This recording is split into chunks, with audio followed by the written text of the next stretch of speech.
I'm on location right now doing a movie, so I apologize for the bad acoustics. This is the room I'm living out of, so please bear with me. In this video, I thought I would discuss the money aspect of earning a kit rental, or rather a box rental as it's listed on the form, as a boom operator. Now, first of all, there's a distinction here between what a sound mixer earns and what you earn as a boom operator. And that main distinction is that a sound mixer does not earn a box or a kit rental. What they earn is a package, a sound package rental. Now, that is not technically the sound mixer earning it.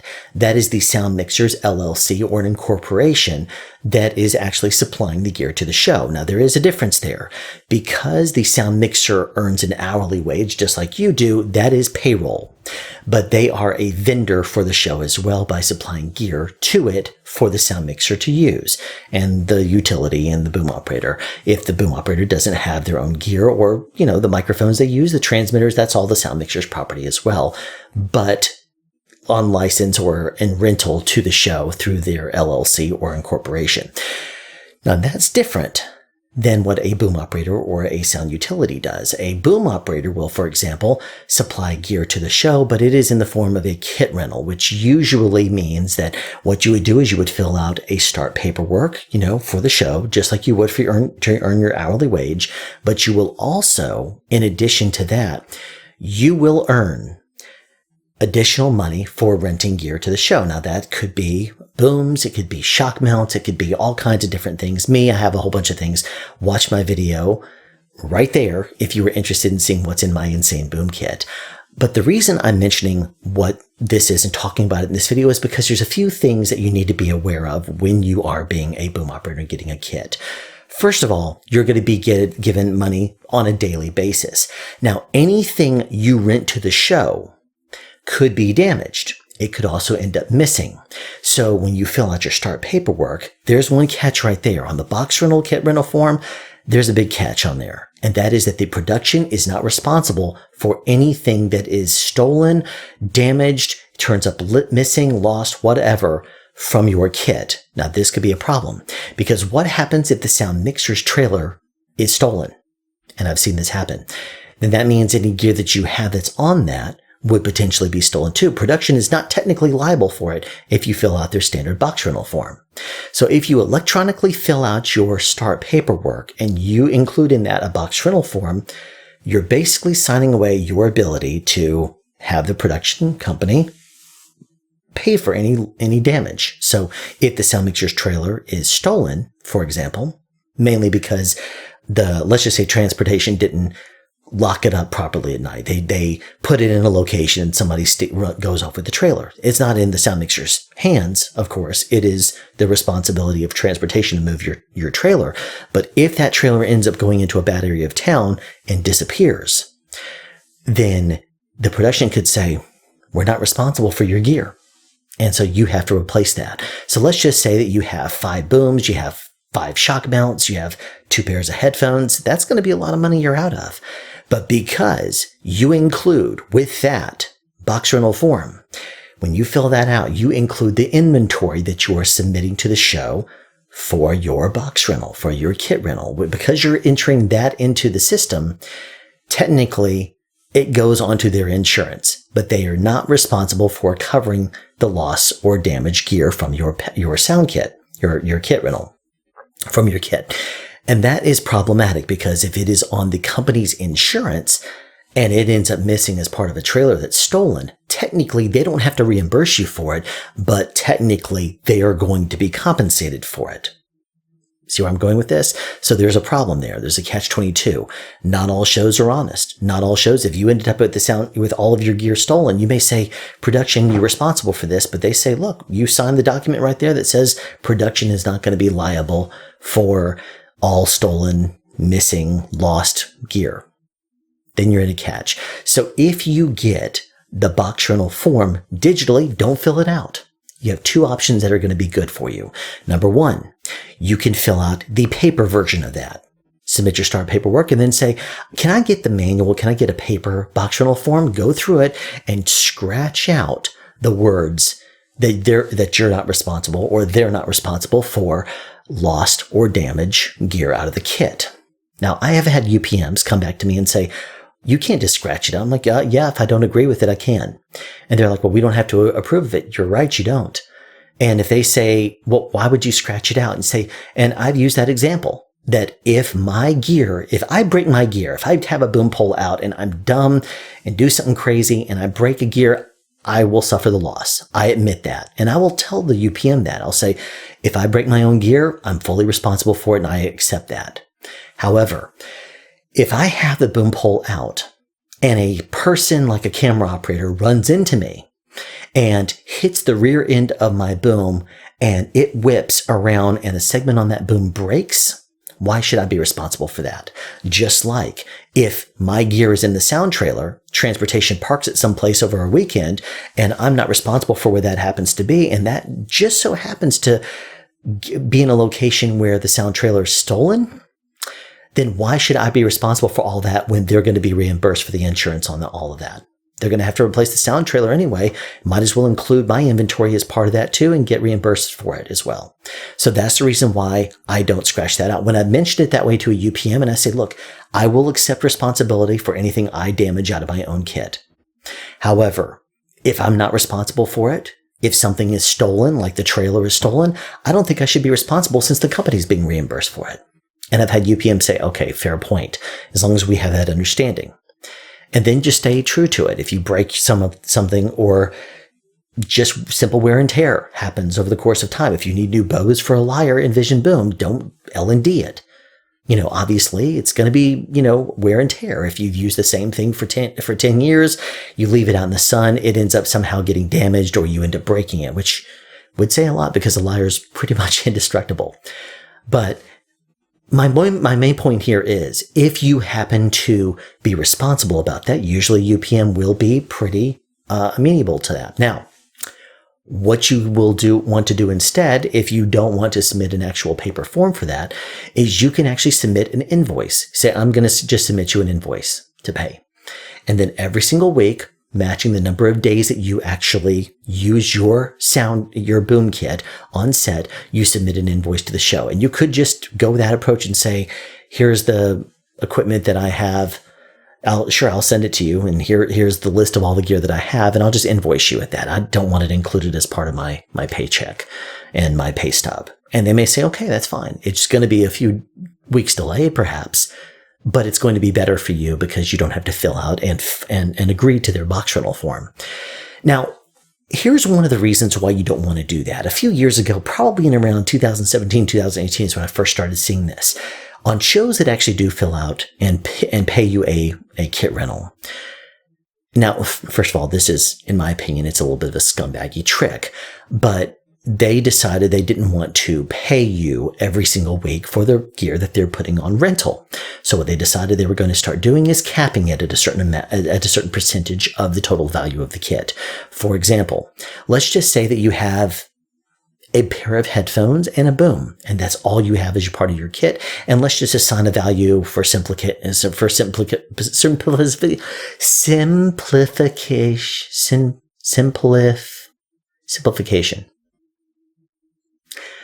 I'm a human, sorry. So for simplification, we're going to say that it's worth $1,000. If you put that down as your inventory on your box rental form, which, by the way, when you fill the form out, if you decide you're going to fill out the paper form and submit it, it's going to have an on file and it's going to say inventory attached. You can also have a separate document like an Excel spreadsheet, and you can include your entire list of gear there. And this is for anything that you're going to rent to the show. And you're going to maybe get only a standard $30 to $50 a day for your standard kit rental, or maybe 60, maybe 75. I've seen all these different amounts. You could, whatever that happens to be, list your inventory.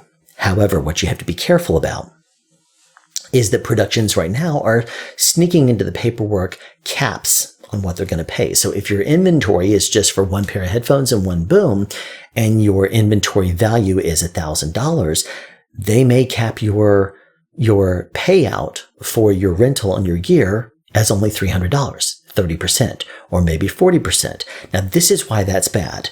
Let's just say that you're working on a TV pilot, it's 2 weeks long, and your kit rental is $30 a day. That means you're going to get $150 a week. It's a 2 week long pilot, $300, no problem.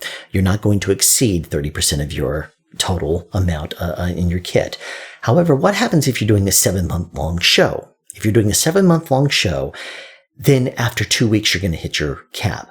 And the show is still renting your gear. That's still wear and tear on your gear. And if something happens and your boom gets crushed into a door because an actor closes it too early, or perhaps you're backing up and someone like a stills photographer is in your way and you cannot move backwards into a door, and an actor comes through and closes it and you can't get your boom out quick enough and they crush a segment of your boom and it ends up being a $400 replacement, then you're out that money.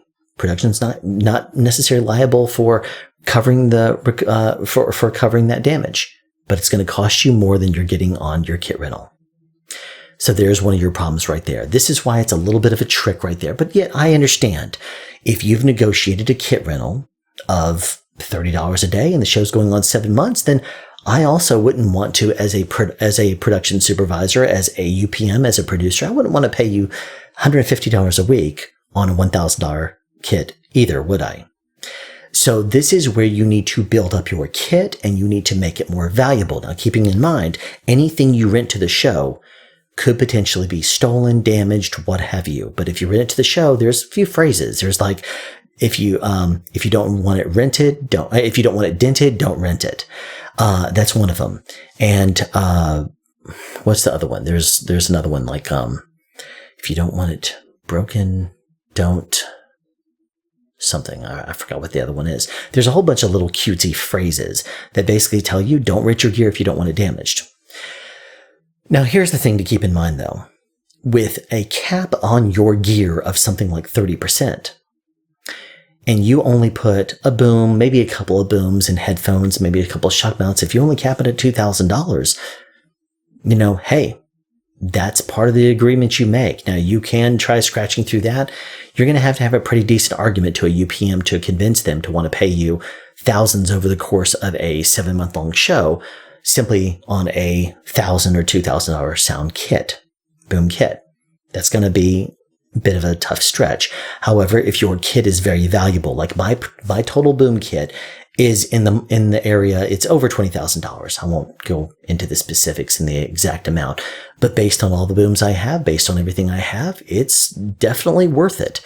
And so what I will do is I will make sure that I rent enough things to that show. And now you're not just renting it to the show for no reason. I'm not saying if you have a U87, rent that to the show for no reason as a boom operator. Why would you need to do that? If you have a Sony, 800 microphone, you're not going to just rent that to the show just to rack up the value of your kit. Don't do that. You have to rent decent stuff, things that you could potentially use. I will rent various different microphones, like that I would use for explosions and things. I will use mounts that I use for my plant microphones that I put in there, different kinds of accessories. I'll have my various different booms. I'll have backups for those booms. I'll have things like my articulated boom segment, the dipstick. I'll have things like my boom swinger. I have my custom made boom caddy. I have various different booms, not just backups of those, but I'll have different ones that I would use if it rains, or different ones that I would use in, like a small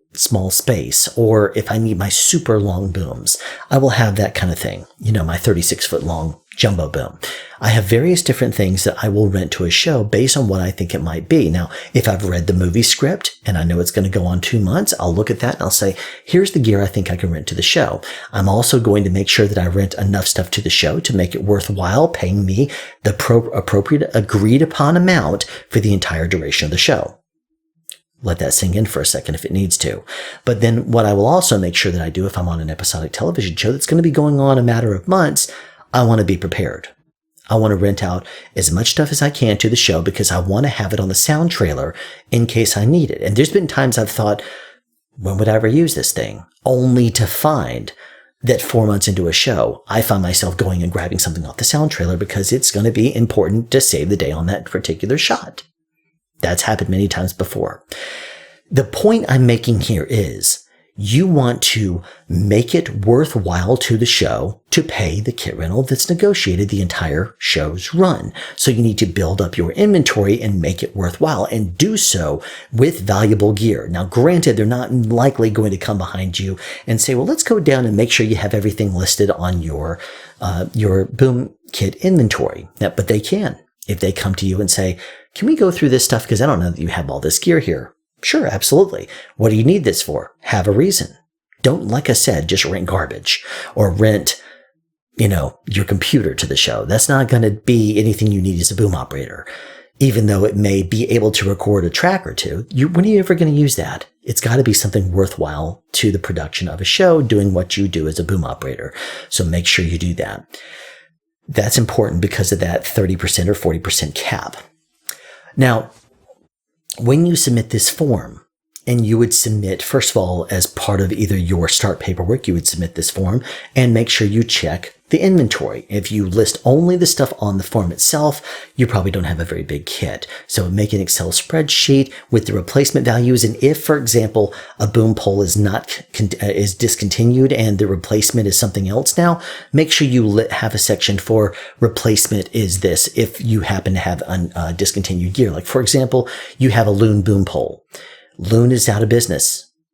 They don't exist anymore. So if something happens to your Loon boom pole, what would be the best replacement for that boom should something happen to it? List that under replaced by this and then replacement cost. Make sure you list that because it is important to do so for the total cost of your sound kit, your boom kit. So those are a few things to keep in mind with regards to your boom kit, your box rental, because that's what it's called. It's a box rental form, basically. But you want to make sure that you keep in mind that the gear you supply to the show needs to be worthwhile them renting. A lot of shows right now are not wanting to do box rentals anymore because they say, we'll just use the sound mixers gear. Sound mixers don't maintain their boom kits. They expect boom operators to bring it. Plus, they don't always have all the accessories and sundries that they would want you to have and carry as part of what your kit is. And kits are not always included. If you're in a production city, for example, you may not get a kit rental ever. But if you can negotiate one, the reason why you would want to is because there's many things that as a microphone placement technician specialist, you keep a lot of things close to you that you want to have on all your shows that you do in case you need them. You don't want to just be at the mercy of this mixer has a couple of cool mics, but they don't really have everything I'd want in order to place them properly. What are you supposed to do? Not carry stuff and just say, well, I guess we just can't plant a microphone. It's not an option. As a boom operator, you're responsible for things that are going to help you do your job. And that means you might want to carry a few things on you that will help you place microphones the way you like to place them. Just like a sound utility will carry their own wiring kit. What happens if you don't get a kit rental? Here's the thing. You don't want to just use your gear and not have it be covered in case of loss or damage. So what you're going to do is submit your inventory to your sound mixer. Your sound mixer will include that as part of their sound package. That way it's covered by the show against loss and damages. And that way remember the example I did earlier where a camera operator actually ran into the rear part of my boom, my hand right here, knocked the boom into me, which caused my front hand to whip and actually broke a segment because I was using a very heavy mic at the time. And it whipped the boom really aggressively and broke a segment. I wasn't getting a kit rental for that show, but I did put my equipment on the sound mixer's sound package. So that sound mixer created put an L&D for me, or rather the sound utility did. And the show, since I was using a boom pole that no longer was in production, they had to buy me a brand new boom. And so I got a brand new QSM from Ambient out of that simply because they broke a segment on a boom that is no longer being sold. Now that doesn't obviously happen very often, but that was the honest solution. They had to do it. And that was because my equipment was on the sound mixer's inventory that they were of the equipment that they were renting to the show. And you want to make sure you do that too. Sometimes sound mixers, if they understand that you do have a lot of gear on that, they might even be willing to throw you a few bucks for your gear because they understand that you bring a lot of stuff to the show and you're going to help them get sound when they wouldn't normally otherwise be able to because they have a value in the kit that you're bringing. And I've had some mixers pay me, $30 a day because their sound packages might be $600 or $700 per day. They might throw you $30 a day as it's a write-off for them, because they're renting it from you in order to rent it to the show. So that's something that if you're going to not get a kit rental from the show and you can't negotiate one, and you're going to put your gear on the sound mixer's package, you might want to at least ask, depending on your relationship with the mixer, would you be able to maybe toss me $30 a day for all this gear that I'm renting? They might be willing to do it if you just invoice them at the end of the show. Or maybe invoice them every week and have them pay it at the end of the show. Whatever. It's at least something to mention if you have, again, a good relationship with the mixer. Some mixers will say, absolutely not. Use your own gear, or just, I have a boom pole you can use, just use that. I have other things. Why do we need to have all this stuff? It's at least worth asking.